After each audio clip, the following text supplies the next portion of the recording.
Gold is outperforming stocks, it's outperforming bonds, it's outperforming silver, it's outperforming copper, it's outperforming oil, because gold is that safe haven that you run to, that everyone runs to in economic tough times, right?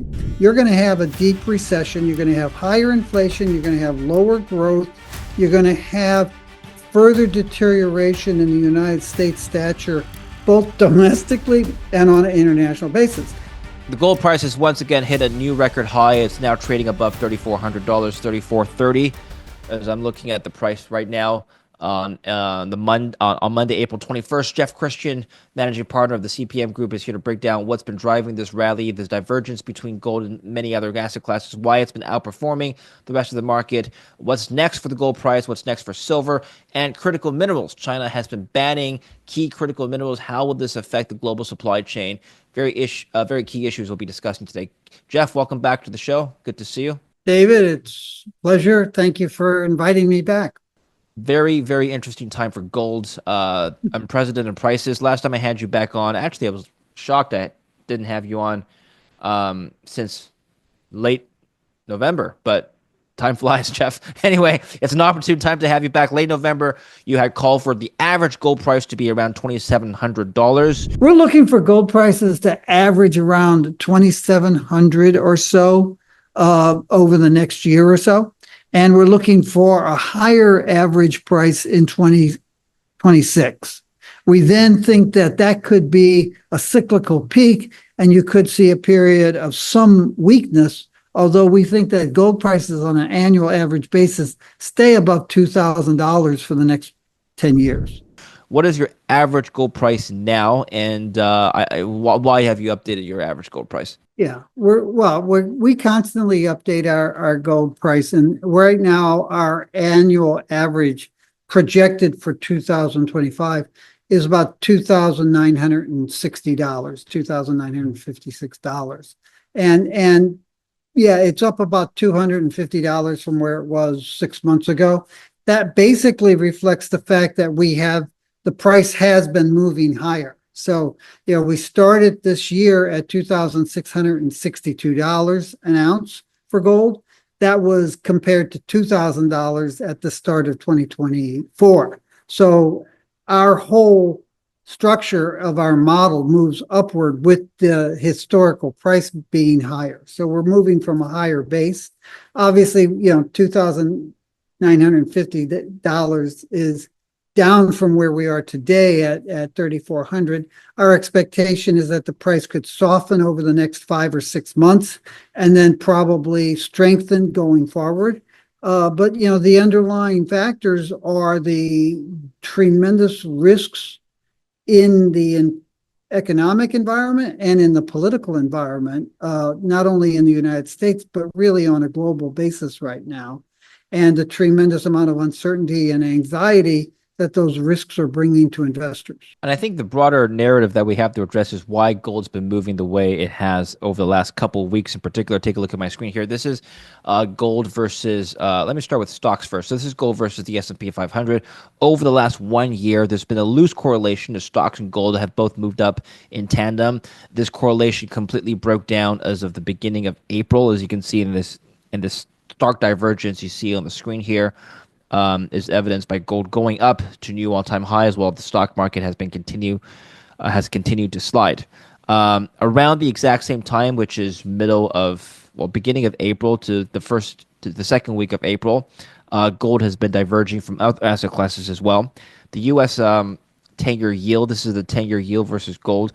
Gold's been moving broadly in line with the bond market up until, again, the same time. Gold's been going up while the yield's been going up. Previously, they were moving in inverse directions. And interestingly, around the same time, the U.S. dollar has broken away from the 10-year yield. See this perfect correlation between the 10-year yield and the dollar up until, again, same time, beginning of April, when the dollar sank and the 10-year yield rose. So there's something going on. What is the bigger picture here triggering this divergence of all these asset classes that previously held pretty consistent relationships? I don't know if you're speaking euphemistically, but it's not early April that matters. It's April 2nd. Sure. On April 2nd, Trump came out with this incredibly bombastic set of or stuff full of misinformation and inaccurate information, but tremendously negative tariffs. And if you look at tariffs of the size that he's talking about imposing, and the way he's talking about it, he's not trying to negotiate with countries. He's trying to extort compliance. You know, he's a very blunt extortionist. And all of these divergences have been since April 2nd when he came out with his grand scheme for global tariffs. And those global tariffs and what he's been talking about and how he's been talking about it has heightened the risks that people are afraid of and increased their anxieties and uncertainties. Whereas, you know, prior to April 2nd, we were saying we wouldn't be surprised to see a recession on a global basis later this year into 2026. And to some extent, we were a voice in the wilderness. Now we're the consensus. You know, Goldman Sachs says, oh, yeah, it's a 46% chance of a recession yet this year. JP Morgan says it's 50%. I think Ray Dalio says we're already in a recession or the recession will start imminently. All of a sudden, everybody says, yeah, you know, you put these kinds of behaviors, not just the tariffs, but the other Trump economic policies and political policies and the brutalistic, thuggish way that he's approaching all of this, you put that into play on the global basis and on a national basis, you're going to have a deep recession. You're going to have higher inflation. You're going to have lower growth. You're going to have further deterioration in the United States stature, both domestically and on an international basis. Now, the really interesting divergence is the divergence between gold and the bond and gold and the dollar. Normally, in this kind of economic environment, you would see the dollar and gold rising together. Yeah. But you're not, because what you're seeing now are people saying, you know, screw the US. If I offered you a $100 bill, but you had to pay me $115 for it, would you take that deal? Of course not. But that's exactly what happens when you purchase gold and silver and high dealer markups at significant costs to each purchase. Well, that's where today's sponsor comes in. Today's sponsor, Bullion Standard Pro, is a membership-based platform providing direct access to wholesale pricing on precious metals. The same pricing dealers and retailers pay, like Costco, for example, except for gold, but without the 40-pound Mayo jars. By aggregating live market maker bid-ask product data, it offers real-time pricing with significantly lower spreads compared to traditional retail markups. For context, traditional dealer spreads on popular bullion products can exceed 23%. With Bullion Standard Pro, these spreads can drop as low as 2.1%, offering you a cost-effective way to buy and sell precious metals. How much can you save? Hundreds, if not thousands of dollars on a single order, depending on the order size, of course. So to learn more, visit bullionstandard.com/pro and use the promo code David Lin. Your first month of membership is free with no commitment required. Link down below or scan the QR code here to get started. Invest smarter now. So this is the dollar chart versus gold. So the sell-off of the dollar, the DXY, can that be explained by foreign investors dumping the dollar and buying gold, or is this just a spurious correlation here? It's not foreign investors, it's US investors primarily. Oh, But it's also foreign investors. interesting. Going back to the dollar and the yield. So one more time, the DXY versus the 10-year yield. How can you explain this particular chart? The yield's been rising, but the dollar's been falling. So clearly there's just been an outflow of the dollar, but yields should fall on that, but it hasn't. The yields are rising because of the inflationary implications of not only the tariff policies that Trump is talking about, but other domestic policies. And you've already seen this. I mean, you know, Herr Musk said 2 weeks ago, I overestimated that I could cut $2 trillion from the budget. I think it's going to be closer to 150 billion, right? 2 trillion, 150 billion. But the reality is that the deficit spending is exploding under these guys.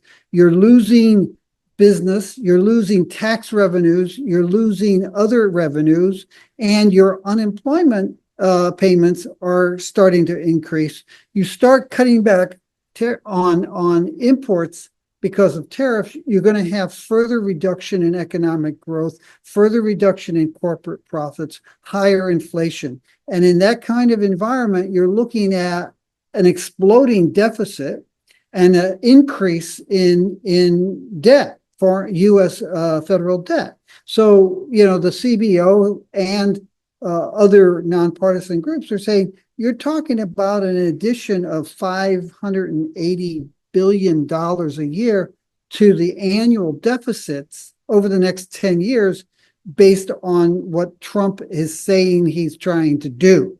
Now, that's on top of a $1.8 trillion deficit, which is already obscene and unsustainable. So now you're talking about a $2.3 trillion annual deficit as far as the eyes can see. You're talking about the U.S. debt going from 36 trillion to something close to 60 trillion within a few years. That's unsustainable. And in that kind of environment, investors around the world are saying, treasuries may not be as great investments as we thought they were relative to other investments. You have some other issues there too, which we can talk about later. Yes, and just going back to gold, gold is reacting today partly because also perhaps Trump is doubling down on his rhetoric against Chair Jerome Powell, Fed Chair Jerome Powell. He called him a major loser on social media. He said that if he were not to cut anytime soon, there could be damage to the economy. I'm paraphrasing. I'll pull up the exact quote in just a minute. But the point is, Jeff, it's been a few weeks since April 2nd. Gold is still going up. This divergence has not recoupled.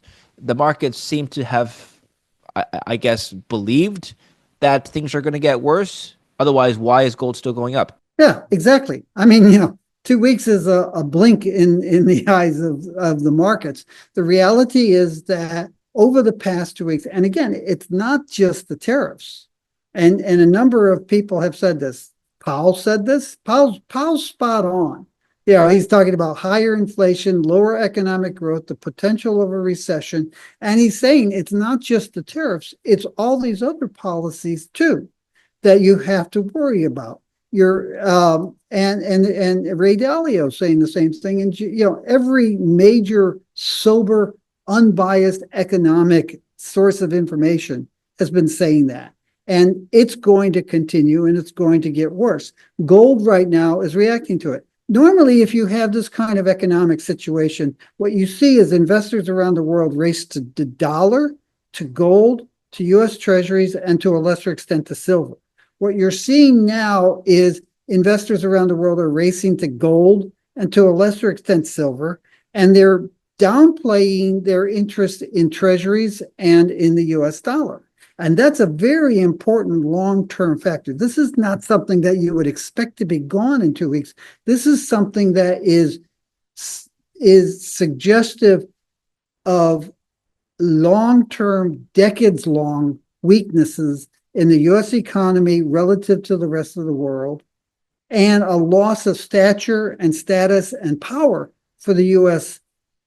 as a nation and as a government. Investors are moving to silver. What for? Silver is an industrial metal.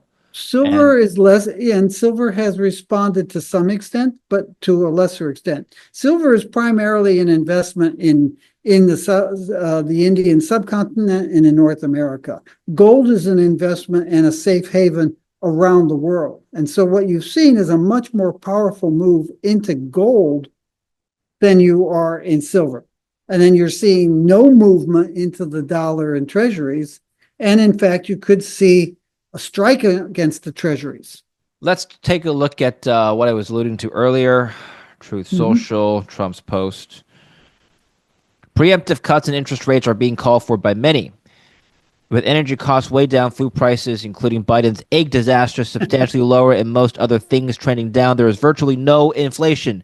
With these costs trending so nicely downward, just what I predicted they would do, there can be almost no inflation, but there can be a slowing of the economy unless Mr. Too Late, a major loser, lowers interest rates now.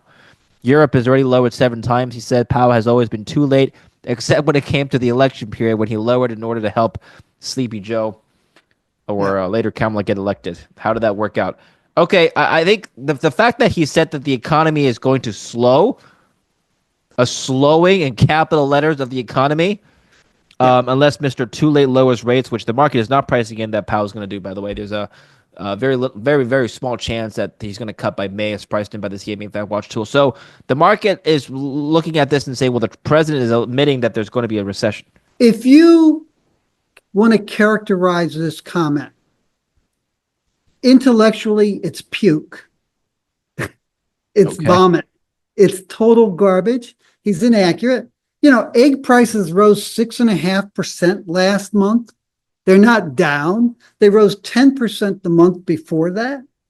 Oil prices came down last month, but they had gone up in previous 2 months. So you have oil prices, oil prices are $62 a barrel right now, but people don't buy oil. They buy heating oil and they buy gasoline. And both of them fell in March, right? But if you take out that volatile energy component and you look at consumer prices less food and energy, they actually were about 2.6, 2.8%, if I recall correctly, which is about what it's been for the last 12 months. So you're really not seeing inflation decline. And this is just propaganda. It's total nonsense. It's inaccurate. You have to be completely devoid of either empirical firsthand knowledge, i.e., you don't go to the grocery store, you don't buy a shirt, or you have to be willfully ignorant to not know that inflation's not gone. And in fact, there are new inflationary pressures. And in fact, the tariff policies will probably prompt inflation. And the cost of money, interest rates, is probably going to go up too. Well, let's just back up for a minute. Why does Trump want lower interest rates now? Does he foresee that the economy is going to slow with tariffs if he doesn't get the lower rates? Yeah. When he says in public that he thinks that the economy might see a slowing down, what he's actually saying is, my people are telling me we're racing into a recession, a deep recession, a bad recession. And I can't say that in public because I have a very small ego. And so I'm going to say, oh, yeah, we're not going to have a recession. We might see a slowing down. What Trump says about the economy is meaningless to any sober analysis of what's actually going on in the economy.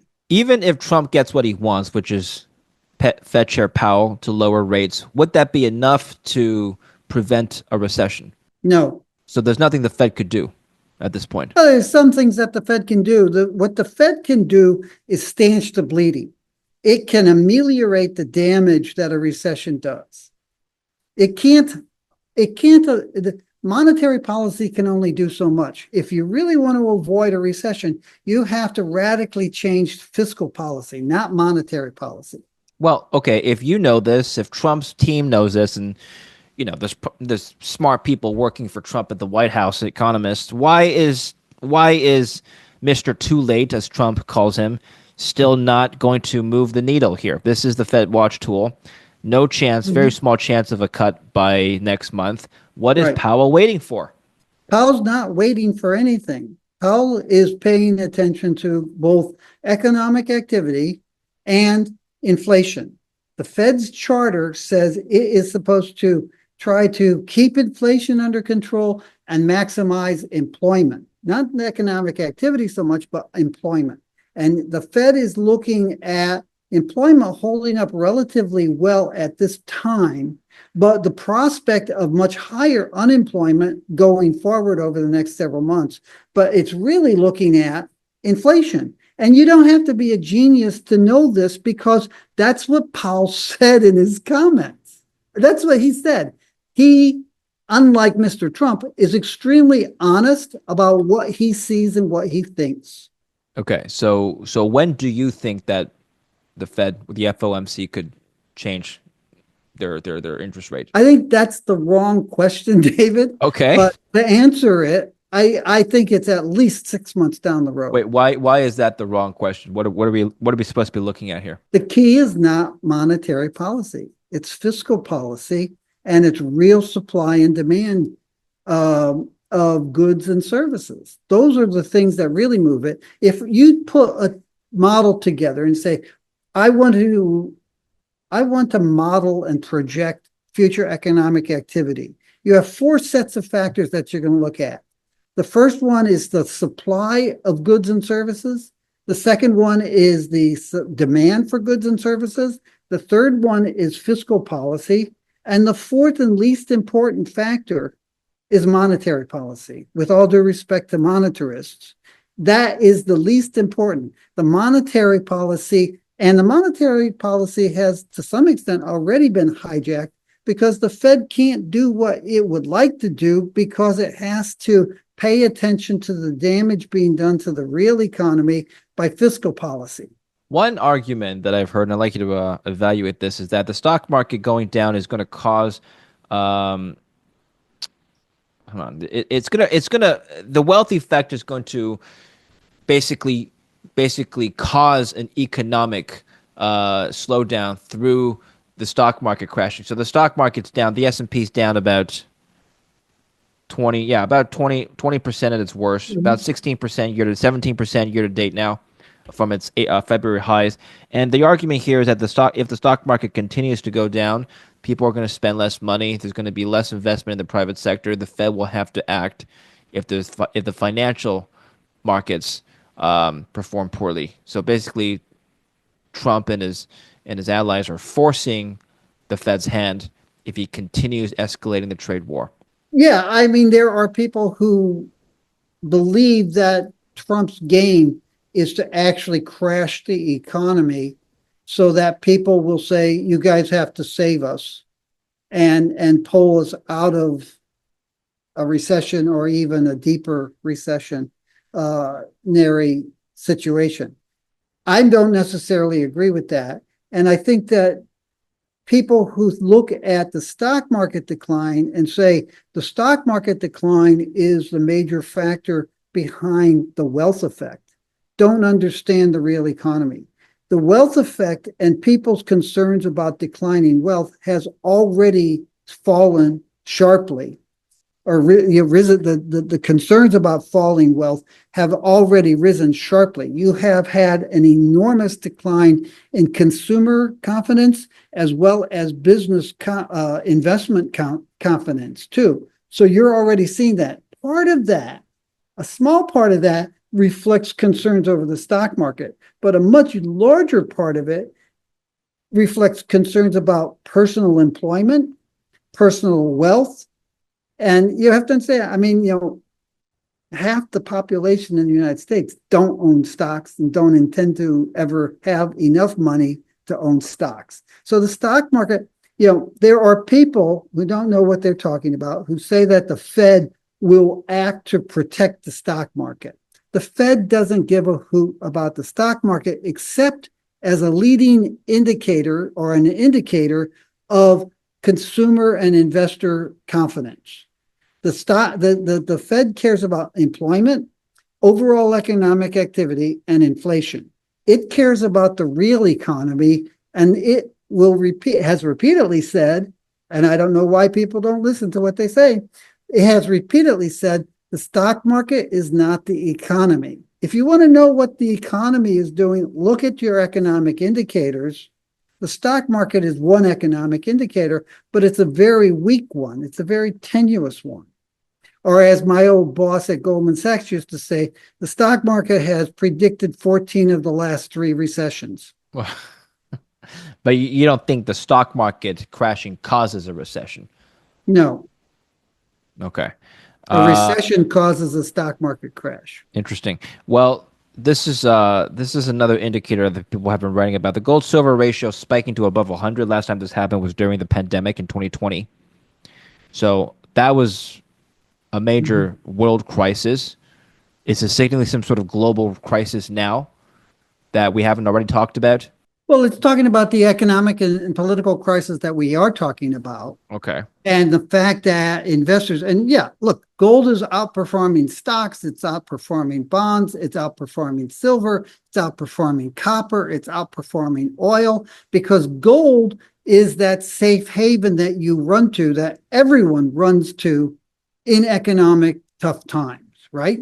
That's why gold is outperforming silver. Silver is to a lesser extent that, but silver is, as you said, it's an industrial metal. And if you look at the investment demand and you say to investors around the world, hey, things are going to get tough, what are you going to do? The majority of them say, I'll buy gold. And if I can't afford gold, I'll buy silver. Last time this happened, though, this gold silver ratio quickly fell back down to below 70. That was during a period of Fed quantitative easing, as you know. Mhm. Silver greatly outperformed gold. And the point I'm making right now is, Jeff, is this time to rotate into silver? Can we expect the same thing to happen now? No, I don't think it is. I think, I have a diversified portfolio and we recommend our clients to have a diversified portfolio that includes gold as well as silver. But I don't necessarily think that silver will outperform gold over the next period of time. You know, if your chart goes back, I don't know how many years, if you go back to like 1990, 1994, the gold silver ratio got very high for about 4 years or 5 years. Well, what is a fair gold silver ratio for you right now, if there is such a thing? I don't think there is such a thing. I think that the gold silver ratio is a measure of the relative strength of gold and silver, and it has no worthwhile information toward prognosticating about the future. If you want to know about gold and silver and the gold silver ratio, you study the gold market, you come up with a price projection, you study the silver market, you come up with a price projection, and then you divide one by the other. That's what we do. Yeah, we have 10-year projections for gold and silver prices as well as other commodities. And when somebody says, what do you think the gold silver ratio is going to be over the next 10 years? We look at the gold price projections and the silver price projections. We divide one by the other and we say, this is it. But it's not generated by some sort of magical, mystical mixture of the two. And you don't look at an average and say, oh, well, the average has been 40 or 70, and ergo, we will go back to the 70. Because if you look at your chart, that average gets touched very briefly as the ratios going up or going down, right? And the important thing is, if you look at your ratio, you can see, yeah, okay, it's been spending most of the time above 70, really going back to 1998 here. Well, no, it was below that. And then like 2014, it got above 70. And at that time, you had any number of pundits saying, oh, well, the gold silver ratio, when it gets up to 80, it reverses. And it's basically been above 70, 75, 80 for most of the last 5 years, If I'm 10 years. looking at this chart, long-term chart, and I Yeah, see that the gold silver ratio has been just steadily trending up as an average ever since basically 2011 when it troughed, I would right. think to myself, what is the point of buying silver if the gold silver ratio has just, according to this chart, historically just advanced up? The point is to have a diversified portfolio. Silver prices will rise. They may not rise as strongly as gold. Okay. Silver prices are more volatile. So some investors prefer silver because they can afford it. Some investors prefer silver because it's more volatile. So they get more bang for their buck. It's like high octane gold on the upside. Problem is it's high octane gold on the downside too. What's your But silver? it's a diversified portfolio. That's like saying, well, I'm just going to invest in one stock and I'm not going to invest in other stocks. I'm just going to invest in aerospace. I'm not going to invest in telecommunications. You want a diversified portfolio, and within that diversified portfolio, you want a diversified precious metal portfolio. That's why you buy silver. But one tracks the other. Silver tracks gold, but just doesn't outperform. So then back to I understand the diversification argument, but Yeah. if they have a similar relationship, just with a supposedly supposed to have a higher beta, but it's not during this bull market, I'm just wondering what the point is. But Well, I get it. the people who believe that stuff, and I'm not one of them, Okay. would say this indicates that the precious metals complex has much further to go. I happen to believe that the precious metals complex does have further to go on the upside, both gold and silver. So that's there. But I don't know that I know that I don't base those expectations on the gold silver ratio. And I don't base those expectations on this rubric or paternoster that silver always outperforms late in an economic cycle or a bull market to gold, because I don't know that that's statistically true. I've been seeing online that the fact that gold's been outperforming silver during a gold bull market, that's a signal for a recession. Is that has that had any historical precedence? No, it actually doesn't. If you look at the relationship of gold and silver price increases and decreases relative to recession, what you find is that sometimes the gold and silver rise sharply before the recession, as they did in 78, 79. Sometimes they start rising years before recession. Gold started rising in 2002, silver in 2004, Yeah. and the recession occurred in late 2007 into 2009. Gold and silver continued to rise before the recession for several years, through the recession, through the recovery into 2011, because there were other factors, specifically sovereign debt problems, both with the United States Treasury and in Europe, that were causing investors to say, okay, we're out of the recession, but I'm going to keep buying gold and silver because I'm worried about the sovereign debt issue. This is Yeah. the article I'm referencing from Bloomberg. Are gold and silver waving a U.S. recession flag? Well, you and I already talked about a recession just now, notwithstanding the gold and silver ratio. But let me just read you a paragraph, and maybe you can evaluate whether or not this Mhm. logic makes sense here. All right. The yellow metal is now trading above $3,300 an ounce. You may well argue that this is a fair goal, was as the deer, whereas U.S. equities are just starting to wobble. Basically, the if I can summarize this, it's basically saying that what's the story with the precious metal? I'm reading an interesting piece from this morning from Mike McGlone. Here's a chart stretching all the way back. As you can see, 1 ounce of gold will currently get you more than 100 of silver, which is what we just talked about. What's significant about this? McGlone points out that this ratio tends to spike prior to and during U.S. recessions, as indicated by the red bars in the chart below, or above rather. So doesn't not necessarily that it's above 100. It's just that every single time there's been a recession, the gold silver ratio has Yeah. spiked at the onset of this recession.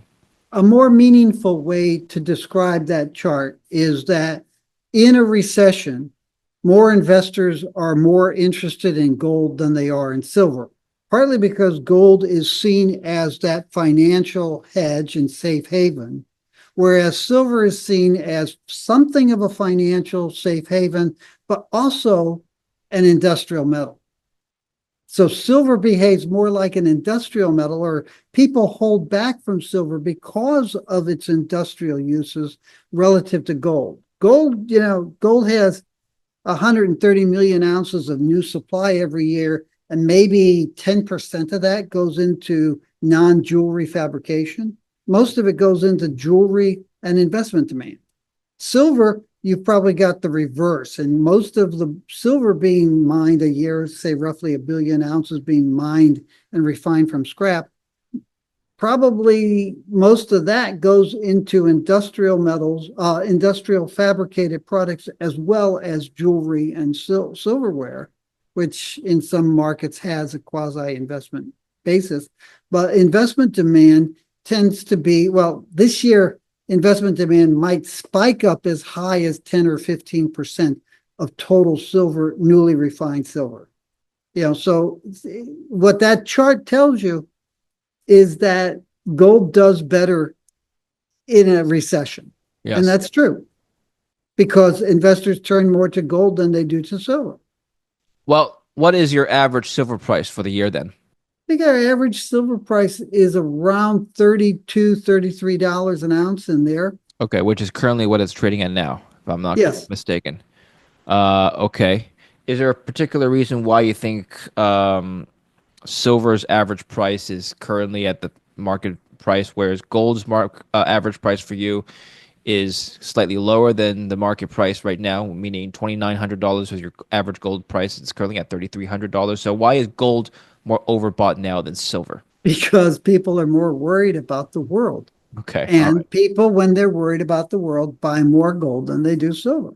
So gold is bought more heavily right now, and over the last 2 years, 3 years, gold has been bought more heavily than silver. Let's talk about China now. China has banned some critical minerals. Let me just pull up this article here. This was recent news. The China bans export of, I believe it was 7 critical minerals, if I'm not mistaken. Yeah, Uh, something like that. yeah, the new restrictions. So here, let me just pull this up here. New restrictions apply to 7 of the 17 rare earth elements: samarium, gadolinium. I'm not familiar with the others, but I'll let you comment on this. Requires companies to secure special export licenses to Right. export the minerals and magnets. This was in addition to Yeah. last year they were restricting antimony and germanium. Antimony is used for ammunition. But what? Yeah, April 4th, which is basically the day after Trump's retaliatory tariffs, China's Ministry of Commerce imposed export restrictions on 7 rare earth elements: samarium, gadolinium, terbium, uh, Prosium. dysprosium, yeah, and Yeah. a few others. So what is it significant? I don't think that scandium, just technically, I don't think scandium is a rare earth. I believe it's a transitional element, but that's beside the point. It's important because China is, to some extent, standing up to the US government's thuggish behavior vis-a-vis tariffs and import restrictions and restricting investments in the United States and things like that. The United States changed its foreign policy posture toward China. It really took it started the concept started setting in the mid 90s, but by 2004 the administration under George W. changed its policy and said we're not trying to be good partners with China. We're going to see China as a threat and a competitor, and we're going to confront them. And you started to see a deterioration in those policies. If I have one complaint about the way China is reacting to Trump's policies, or the way New York State or the way Harvard is I don't think they're being strong enough. If I were China, I would say, we're going to buy all our soybeans from Brazil. Goodbye. Let's just stop buying stuff from the United States and let's stop sending stuff to the United States. The US economy would grind to a halt within weeks of a tougher response. If evil's coming at you, you've got to turn and stare it down. And if you got a bully bullying you, you don't capitulate. And that's what it is. Like I said, this is not negotiations that Trump's doing. This is extortion. Some And the countries way you didn't deal with retaliate. an Well, some countries didn't retaliate. It didn't. Sorry, right, they didn't retaliate, and Trump removed tariffs on them. So everybody should retaliate.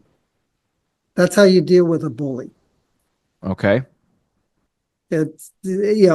Believe me, I've dealt with bullies all my life, being who I am.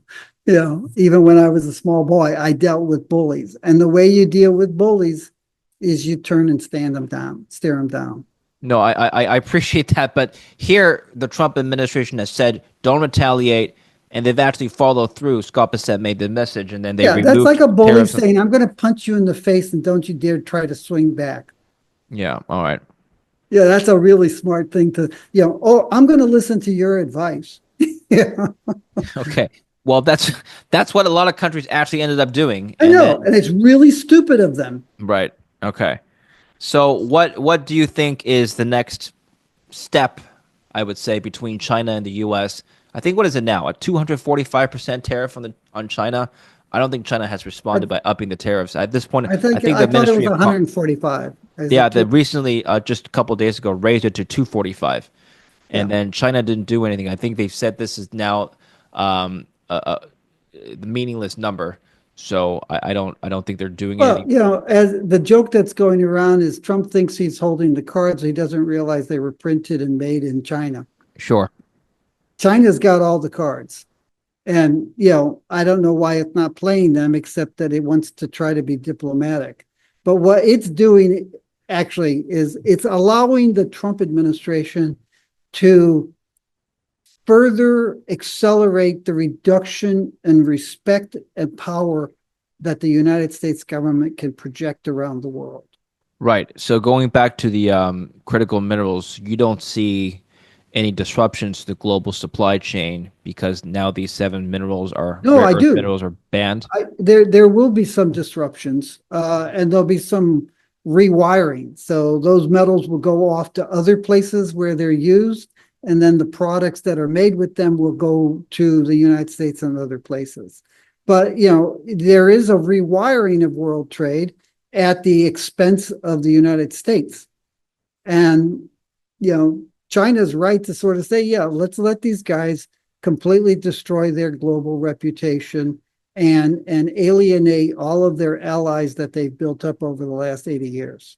Yeah, this is going back to your statement here. China warns other countries of appeasing the U.S. All right, China has warned it will hit back that at countries that make deals with the U.S. that hurt Beijing's interest. Now, this is interesting. So not only is Trump not threatening, but offering some sort of deal with other countries for not retaliating. China is now going the other way and saying if you follow through on that and appease the U.S., they call it appeasement, they're going to enact punishment. Yeah. Look, a lot of countries don't like the Chinese government either, especially countries close to them. So, the Trump administration is reaching out to Malaysia and Vietnam, Thailand, countries that are close to China and that have a lot of trade relationships already with both the United States and with China. And the United States is saying, well, we can buy these equipments from you. And the reality is that you can take an electronics manufacturing plant, shut it down, put it in crates, take it to another country, reassemble it, test it, and get it up and running probably in about 6 weeks. So you have a movable feast in terms of electronic manufacturing as well as in auto component manufacturing. And it can move from other places. And, the consequence that, and people warned the Trump administration. They said, if you try to put import restrictions on auto parts and electronic parts and other things from China, if you put really high tariffs on it, that manufacturing doesn't come back to the United States. It goes to another country, right? And so the Trump people are saying, yeah, okay, well, we'll move it to another country. And the Chinese are saying, yeah, if I were those other countries, I wouldn't be so eager to appease the United States government because you're still going to need the raw materials from us. It's like over the last couple of years, governments around the world have said we need to have our own solar power, solar panel manufacturing. And governments have come to us and talked to us about this. We want to build our own solar panels. And our advice to them, I shouldn't give it away on your show for free. Our advice to them has been, no, you should be investing in solar panel components because in the world today, you have an overcapacity of solar panel manufacturing. And the components, the critical components, 90% plus of them come from China still. Yeah. So you're not really, by building solar panel plants, you're not reducing your exposure to Chinese government and imports. What you're doing is you're changing it from solar panels to components. And you're spending a lot of money building excess capacity to assemble solar panels that is going to be sitting there empty. I mean, I think the overcapacity is something like 40% headed to 50% in solar panel manufacturing capacity worldwide. So that's a lot of money that's been invested in solar panel manufacturing that is still wholly dependent on China for the components to assemble those. Okay. Well, Is that Jeff, let's just smart? so then I guess just segue into that bullish on the solar complex? Any metals that will be needed, or minerals needed to build solar panels? Is that, Yeah. yeah. Solar panels make sense. They make sense economically. They make sense in terms of energy policies, and the solar industry will continue to grow regardless of what governments do. The question is who's going to make the money in that growth? Let's just finish off on gold before we go. So, central bank buying of gold is something we haven't talked about. I know that this Chinese central bank and some others have been buying gold in the last year. So, two-part question: do you see this trend continuing now in light of everything that we're talked about? And second, what is the advantage of holding gold as a basically a dollar substitute in your FX reserve? Why not just hold more euros or yens or Yeah. any other pair? It's not an either or posture. First off, understand that central bank gold buying was off about 40% last year from 2023. In 2024, central banks bought about 40% less gold than they had the year before. And that's partly a reflection of the fact that the gold price had risen 32%. So central banks don't think I want to buy X ounces of gold. They think I want to put X dollars into gold. And those X dollars buy less gold now than they did when the price was $2,000. It's not a matter of having gold or foreign currency, other currencies. The problem with gold and with most of those other currencies is the liquidity that's there. So if you're a central bank and you say, okay, I got 60% of my reserves in dollars, I want to reduce it. Back in the early 90s and in the 80s, I had 50%. Maybe I can start moving that way. And central banks have been talking about this for decades. You can't move a lot of it into the euro or into the pound sterling or into other currencies because those currencies aren't there. Russia tried to do this thing where they wanted to pay for, or they wanted India to pay for oil imports in rupees. And the float of available rupees was enough to represent like 10% of 1 month's imports of oil in India. It's just not there.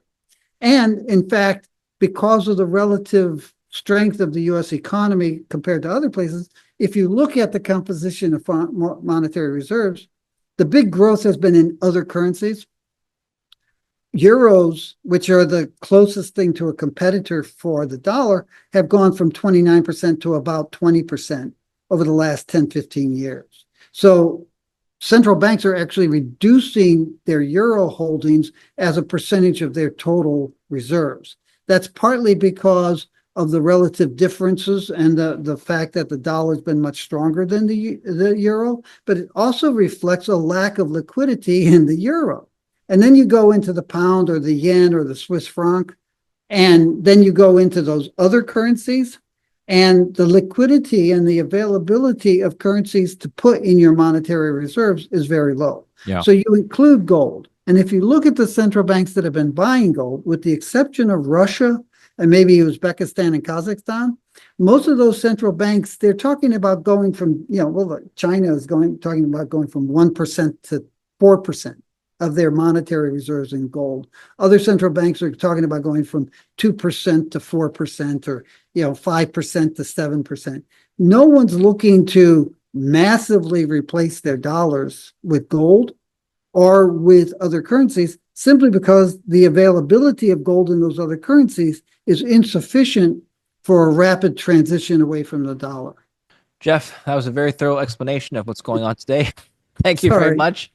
Yeah, that was good. Where can we follow you? People can follow us at cpmgroup.com. That's our website. There are free reads, free videos, and you can see some of like our gold yearbook, which we came out with in March, our silver yearbook that we'll release in May. You can see what we do. We provide research, we provide consulting, we provide hedging and investment advisory services. Okay, we'll put the link down below, so make sure to follow Jeff and the CPM group down there. Thank you very much, Jeff. It's good to see you and catch up. We'll have you back on again soon. Lots to cover in the gold market, I'm sure. It's always a pleasure. Thank you, and thank you for watching. Don't forget to like and subscribe.